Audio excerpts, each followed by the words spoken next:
Уважаемый Игорь Николаевич, уважаемые коллеги, дамы и господа, переговоры с президентом Молдавии прошли в очень конструктивной, я бы сказал, дружественной атмосфере, носили предметный и заинтересованный характер. Мы подробно, сначала в узком составе, а затем и с участием руководителей российских министерств и ведомств обсудили весь комплекс двухсторонних отношений. Наметили ориентиры и задачи для дальнейшего развития российско-молдавского сотрудничества. Пристальное внимание уделили и региональной проблематике. Я приветствую, безусловно, настрой, продемонстрированный на выстраивание российско-молдавских отношений нашими молдавскими партнерами. Отмечу, что Молдавия – важный партнер России на постсоветском пространстве. Мы последовательно выступаем за суверенитет и территориальную целостность республики, сохранение ее внеблокового и нейтрального статуса. В наступившем году Россия и Молдавия отмечают 25-летие со дня установления дипломатических отношений. Договорились с господином президентом, что обратим внимание на это событие.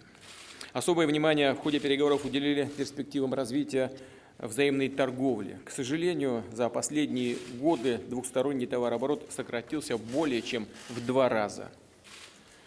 Во многом это обусловлено и объективными факторами, в частности, колебаниями цен на сырье, но нужно признать и то, что взаимовыгодные связи с Россией сворачивались на фоне попыток форсировать сближение с Евросоюзом. В результате молдавские товары практически потеряли традиционные свои российские рынки, а на новых ничего так и не приобрели. Наоборот, насколько я знаю вот из статистики, товарооборот со странами ЕС у Молдовы упал. Работой по выправлению сложившейся ситуации сейчас занялись двусторонняя межправкомиссия. В ходе ее недавнего заседания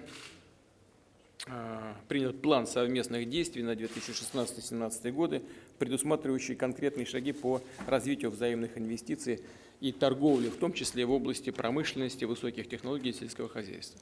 Кстати говоря, мы обсуждали с президентом Молдавии, мы совсем не против того, чтобы наши партнеры, в том числе Молдавия, развивала, естественно, свои отношения с партнерами, где бы то ни было, в том числе и в Европе. Просто нам хотелось бы, чтобы эта совместная работа шла в согласованном режиме, тем, чтобы ничего не разрушать тем, что мы имеем, а только двигаться вперед, улучшая состояние наших экономик, социального сектора и повышая уровень жизни наших граждан.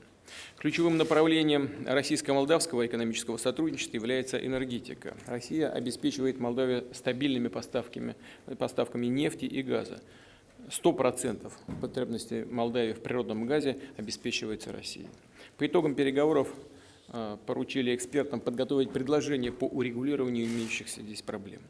Россия и Молдавия имеют большой опыт в межрегиональном сотрудничестве. Порядка 67 регионов Российской Федерации поддерживают контакты со своими молдавскими партнерами. В лидерах здесь Москва, Петербург с нашей стороны, Белгородская, Брянская область. Активно развиваются связи российских регионов и с Гагаузией.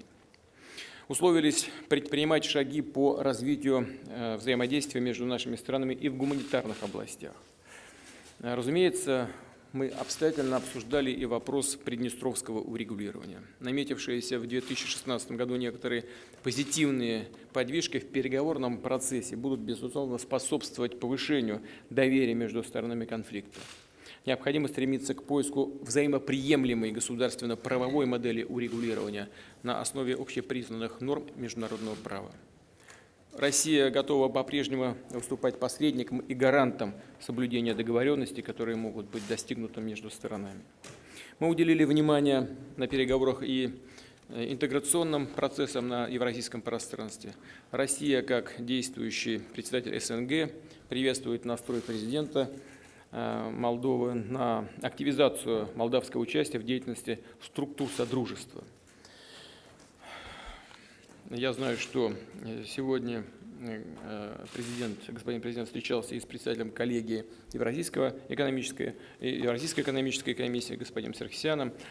Очень рассчитываю на то, что мы сможем достичь и здесь по этому направлению определенных договоренностей с тем, чтобы снять все возможные озабоченности в экономической сфере и расширить базу сотрудничества. И в завершение хочу поблагодарить президента Республики Молдова, господина Додона, всех молдавских коллег наших за содержательный и плодотворный обмен мнениями. Уверен, состоявшиеся переговоры будут способствовать развитию равноправного российско-молдавского взаимодействия. Благодарю вас за внимание. Уважаемый Владимир Владимирович, уважаемые друзья, сегодня исторический день для молдо-российских отношений. К сожалению, последние 7 лет был не самым хорошим периодом в нашем уже отношениях, которые датируются сотнями лет. Мы знаем, что за последние годы стратегическое партнерство с Российской Федерацией исчезло из большинства правительственных документов и стратегий правительства Республики Молдова. Впервые за последние 9 лет президент Республики Молдова приехал с официальным визитом в Москву. До сих пор руководители Молдовы либо не приезжали, либо с официальным визитом ехали в Брюссель. Граждане Республики Молдова в прошлом году отдали голос за те ценности, которые президент Молдовы будет продвигать. Это сохранение государственности, нейтралитета Республики Молдова. Это реинтеграция страны, решение приднестровской проблемы. Это сохранение наших православных ценностей. Все эти 3 направления, принципиальные момента, невозможно отстаивать и решать без стратегического партнерства с Российской Федерацией. Я хочу, чтобы граждане Российской Федерации четко понимали и были уверены, что большинство граждан Республики Молдова, вне зависимости от деклараций некоторых политиков, хотят дружить с Российской Федерацией. Мы настроены на стратегическое партнерство с Россией. И я уверен, что с сегодняшнего дня, и в рамках нашего визита мы детально это обсуждали, мы откроем новую страницу в наших двухсторонних международных отношениях. Конечно, мы обсуждали очень много проблем. Они накопились за последние годы. Это и проблема торговли. Мы понимаем, что решить все проблемы нашей двусторонней торговли при сохранении соглашения о свободной торговли с другими странами, включая Европейский Союз, будет сложнее. Но мы договорились, что будем двигаться в этом направлении. Безусловно, это вопрос наших мигрантов. В Российской Федерации работает официально около 500 тысяч граждан Республики Молдова. Несколько десятков тысяч находятся в Молдове и не могут въехать на территорию Российской Федерации из-за того, что есть разного рода нарушения. Этот вопрос мы тоже затронули, и мы надеемся, что в ближайшем будущем будут найдены решения для наших граждан. Очень важный вопрос – это Приднестровье. Приднестровье – это часть Республики Молдова. Впервые за последние 9 лет я поехал с визитом на левый берег Приднестровья, и в начале этого года, в начале 2017 года, впервые за последние 9 лет состоялась встреча на уровне руководителей правого и левого берега. После этого уже последовал конкретный результат. Начала работу ОКК, Объединенная контрольная комиссия. Я очень надеюсь, что при активном участии и наших стратегических партнеров из Российской Федерации мы продвинемся в решении тех проблем, с которыми сталкиваются жители на обеих берегах Днестра. Мы выучили уроки и ошибки начала 2000-х в том, что касается решения приднестровской проблемы. И я уверен, что эти ошибки мы больше повторять не будем и будем двигаться вперед. Поэтому, уважаемый Владимир Владимирович, очень большие ожидания, и я уверен, что они оправданы со стороны наших граждан. Я надеюсь, что с сегодняшнего дня граждане Республики Молдова почувствуют что мы возобновили наши дружеские, стратегические отношения. Спасибо большое. Спасибо. Спасибо, уважаемые коллеги. Сейчас можно будет по 2 вопроса задать президентам, соответственно, нашим гостям из Молдавии и российским СМИ. Пожалуйста, начинаем с наших гостей. Пожалуйста. Спасибо большое. Станислав Выжга, телеканал Акчин ТВ. Владимир Владимирович, вопрос к вам. У нас в Молдове сегодня много что происходит впервые. Впервые состоялись выборы, всенародные выборы президента. Впервые, как было сегодня замечено, встреча с 2008 года состоялась такая встреча на таком уровне здесь, в Кремле. И впервые произошла встреча на правобережье, в Бендерах состоялась встреча 2 лидеров, новоизбранного президента и лидера Приднестровья.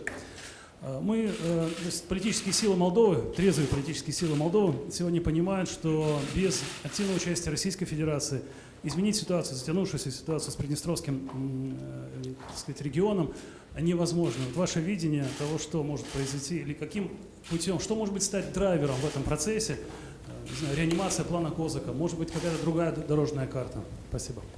Ну, прежде всего хочу сказать, что мы приветствуем то мужество, которое проявил избранный президент Молдовы Игорь Николаевич Додон, совершив свою поездку в Приднестровье, потому что это, безусловно, демонстрация желания восстановить не только отношения, но восстановить территориальную целостность страны.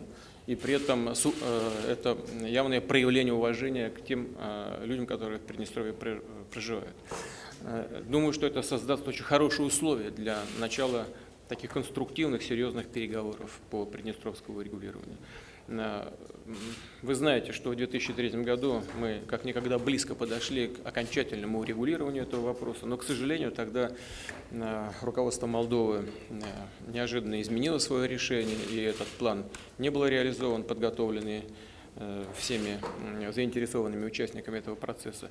Я очень рассчитываю на то, что мы сможем вернуться к этому вопросу, и вернуться не на словах, а на деле, и с учетом интересов всех людей, которые проживают на этой территории, найти компромисс. Если такой компромисс, он может быть найден тоже только между самой Молдовой и Приднестровьем, будет найден, то мы, безусловно, будем выступать гарантами исполнения всех достигнутых договоренностей.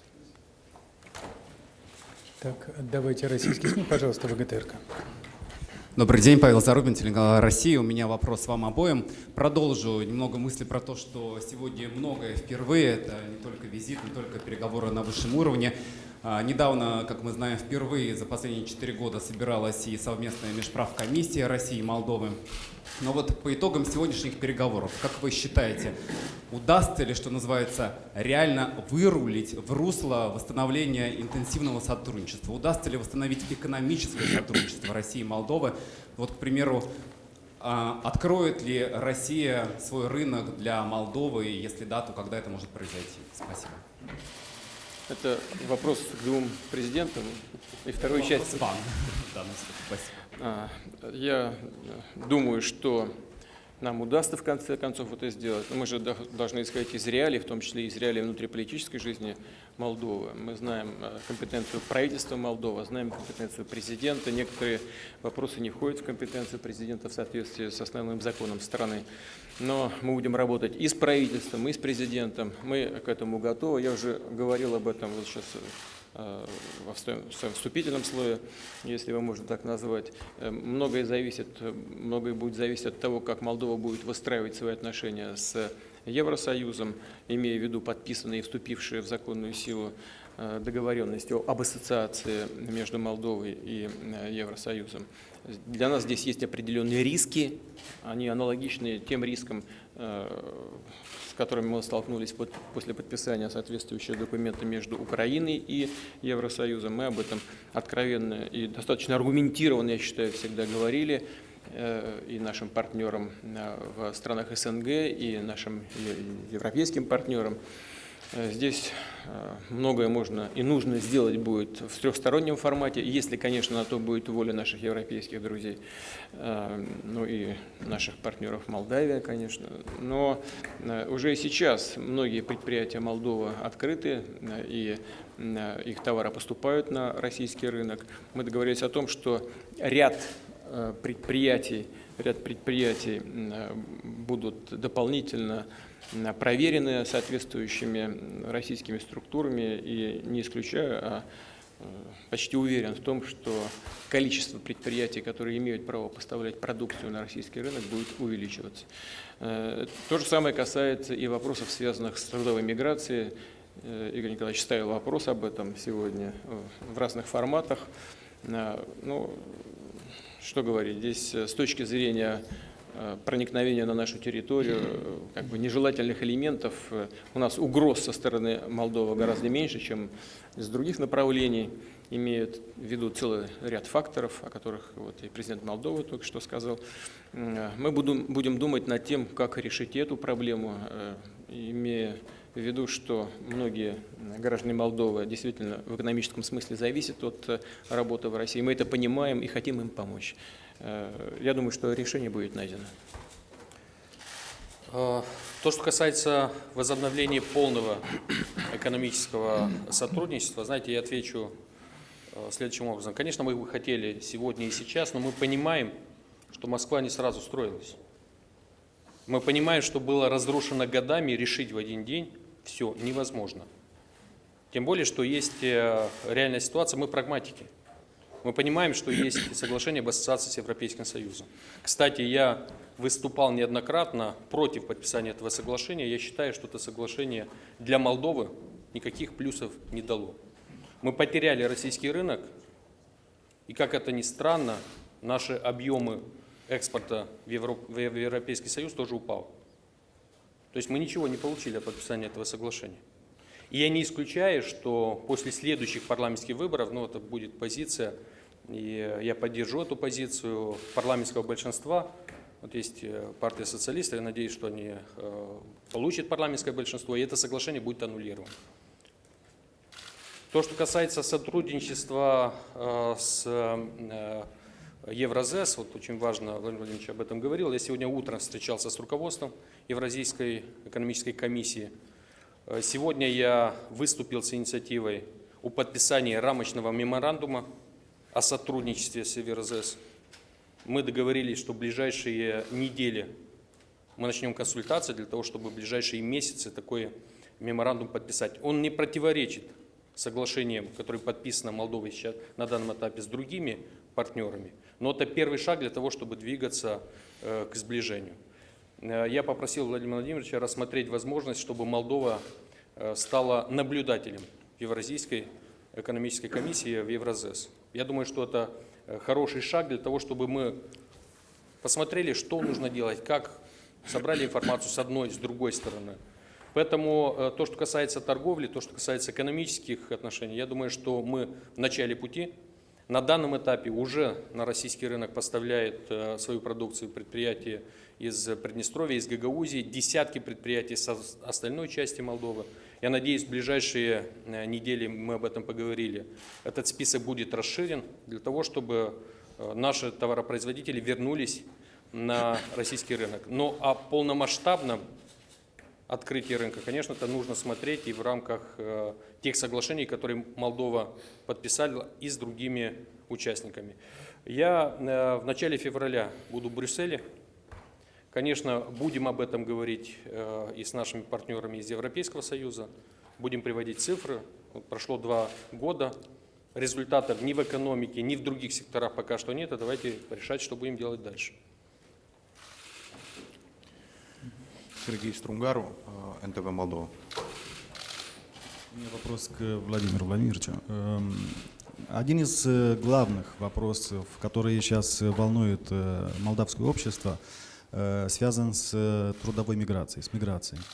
И вот после сегодняшних переговоров появились какие-то предпосылки, чтобы решить этот вопрос? И, может быть, какие конкретные шаги готова сделать российская сторона, чтобы позитивно все-таки решить этот вопрос миграции? Я уже только что сказал об этом, могу только повторить. Где-то около полумиллиона человек работает в России из Молдовы. И в целом у нас с людьми, которые приехали на работу в Россию из Молдовы, проблем не возникает больших. Вот.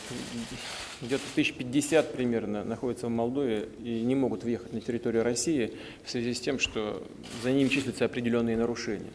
Те, кто совершил серьезные преступления, по ним и не будет принято положительного решения. По всем остальным мы это решение будем искать. И я повторяю еще раз, уверен, мы его найдем. Нам нужно только выстроить это отношение с широким кругом наших партнеров.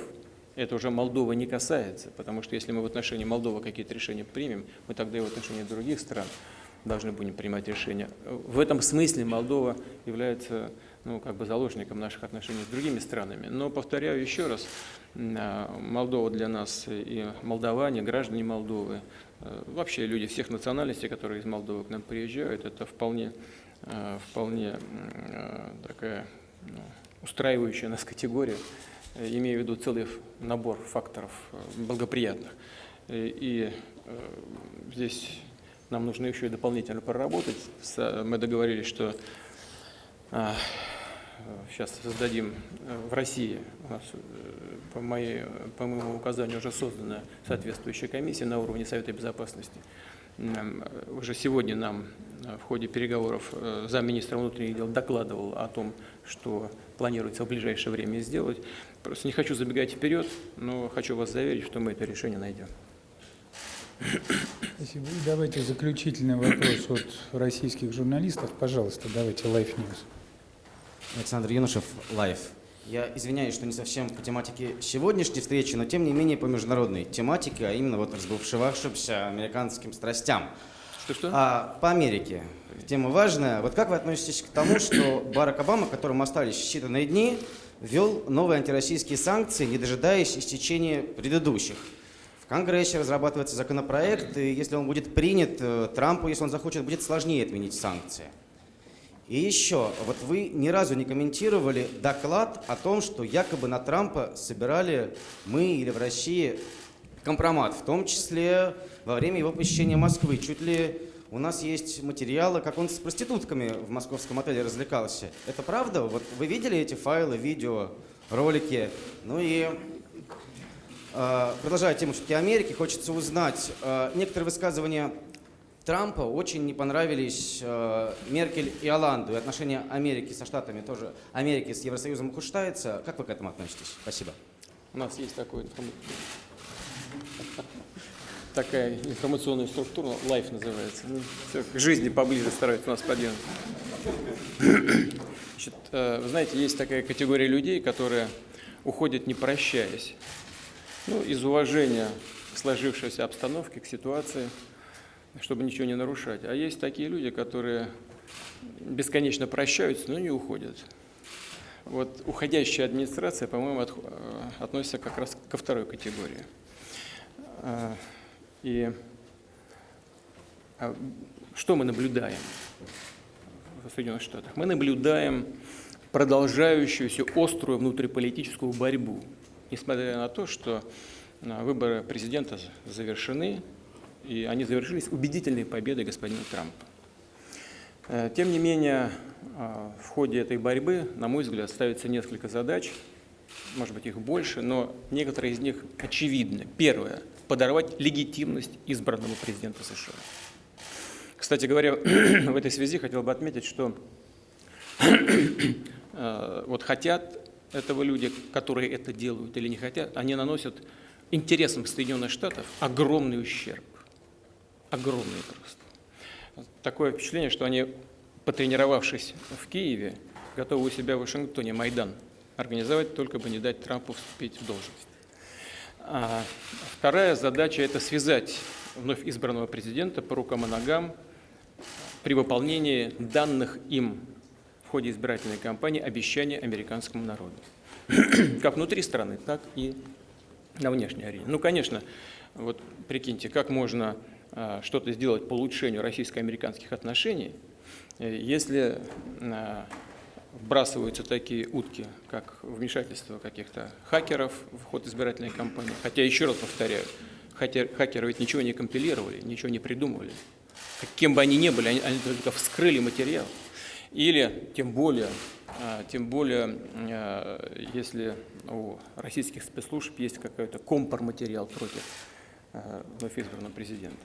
Вот смотрите, я с господином Трампом не знаком, я его никогда не встречал. Я не знаю, что он будет делать на международной арене. Поэтому у меня нет никаких оснований не нападать на него, критиковать его за что-то, не защищать, как бы то ни было. Мы даже не будем обращаться в Нобелевский комитет, чтобы ему присвоили Нобелевскую премию по математике, по физике, либо по какому-то другому предмету. У меня нет для этого никаких оснований. Но вот эти вбросы – это очевидная фальшивка.